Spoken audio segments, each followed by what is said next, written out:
good. So let's start with, could you give a bit of a high level overview on what you do and who you serve? What's the kind of service? Yeah, so I serve some Nik L. I run Shapes and Numbers, which is a data and AI consultancy.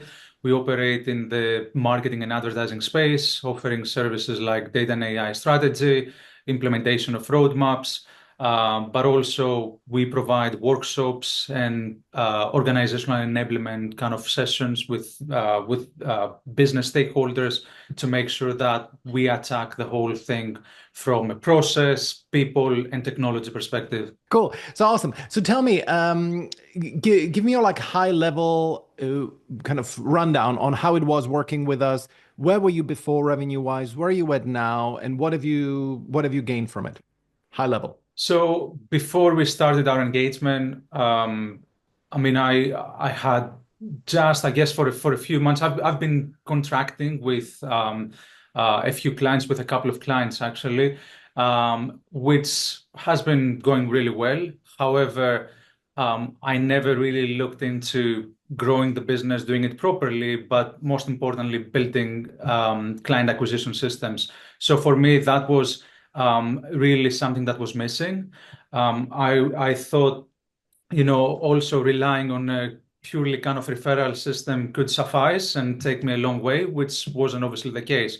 So the trigger also has been a couple of deals that didn't move forward as well, which made me reconsider, rethink my approach, and had start the conversations and engagement with you, with the Al Academy. So from there, revenue-wise, we're doing okay. It was, I think, 300K the first year, which was, I think, the result of personal connections and business relationships and stuff like that.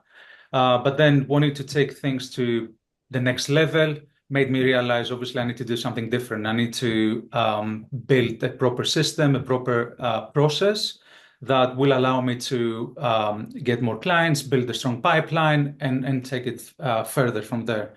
So working with you, it helped me um, really kind of start with the basics, right? Look at my offering, look at my business as a whole.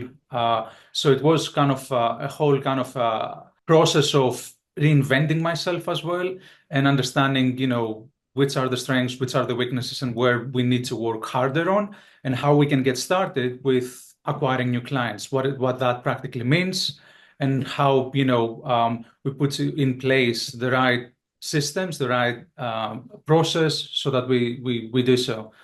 So practically, I had zero experience. I was never kind of a salesperson. And as I'm sure you've experienced also, never had this kind of mentality of putting myself out there, communicating to people and, or creating content, posting on LinkedIn, which all of it changed, obviously, dramatically. I want to say overnight. Obviously, it wasn't just that simple. It wasn't an overnight process.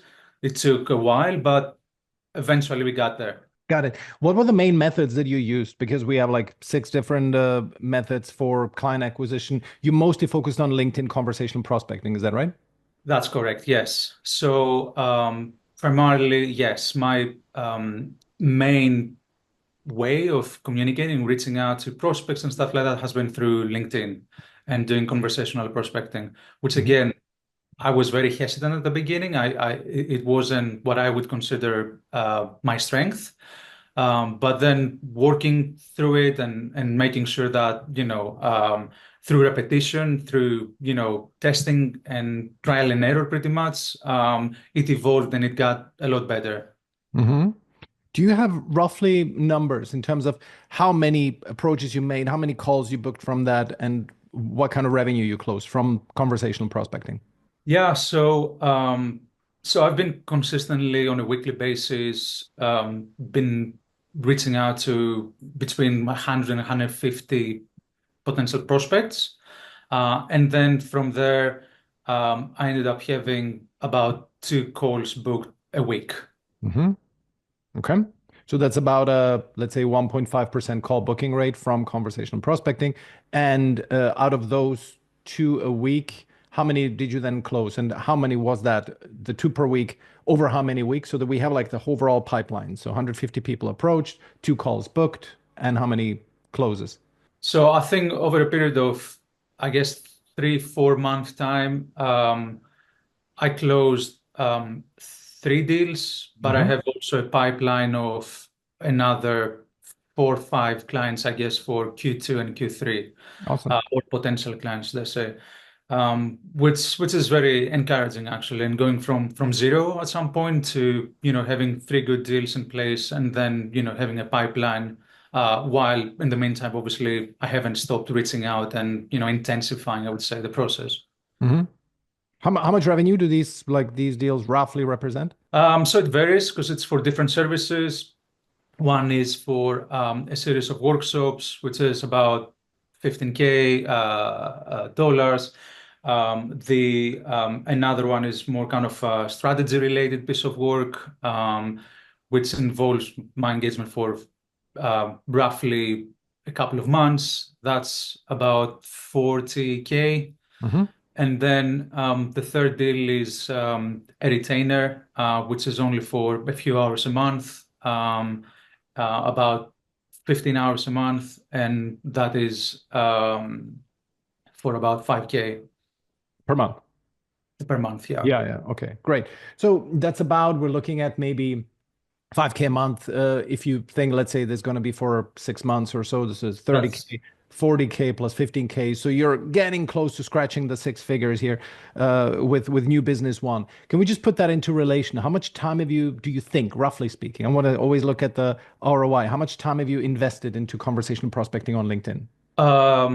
I mean, consistently, I would say about an hour and a half a day, Okay. So that's about, let's say, 7 hours a week, maybe 7, 8 hours a week. something like that. And you, Yeah, over the course of 3 to 4 months, and you got 100,000 in revenue. It's a pretty good ROI. I believe so. Yeah. Awesome. Very good. Good. And then, I mean, what would you say? Because sometimes I get that where people say, yeah, this conversation prospecting is so unscalable. There's not much, you cannot really get people to do that for you because you're getting quite deep into the weeds of what you're selling. So it's not like you can outsource that to a virtual assistant. What would be your response to that if somebody told you this, that you're doing something that's quite unscalable? I mean, the reality is everything works and nothing works at the same time, right? So everyone says, this won't work or this doesn't work. My response and my view with when it comes down to this is I guess you can make it work and you can scale it as well. But I think, and this is for me, the most beneficial kind of aspect of our engagement as well, is that it made me believe that, first of all, you need to build the capability by yourself. There is no point in selling any kind of services if you're not able to sell the business, and stand in front of the client, have what it takes to be able to take it forward. So, once you do that, once you familiarize yourself with the process, you know the inside out of the process, also your offering, your business, essentially, then you can potentially, I think outsource it and see how you can get some external help as well. But I think there is no point in getting started with outsourcing this essential, crucial, I would say, piece of work without you going through it first. Hmm. Absolutely. Good, good. Excellent. Anything else that you would say you've benefited from working with us in any way, how you're better as a business owner or your business is better off? I mean, it's not just a single thing. I just feel like it was kind of a transformative kind of process for me. So as a whole, so again, I consider myself in one specific way, in the business, but then after our engagement, I feel like a different person completely. It's not that obviously the type of business has changed, but it's made me change and made me see things in a different kind of way, right? In terms of how I approach clients, how I build the business, how I grow the business, making long-term plans, but also giving me the confidence that, regardless of the economic cycles, there's always going to be something there for me to pursue, Awesome. which Great. for me is amazing. It's extremely beneficial. Awesome. Thank you so much, Nick. I appreciate you took the time. No, thank you, Michael.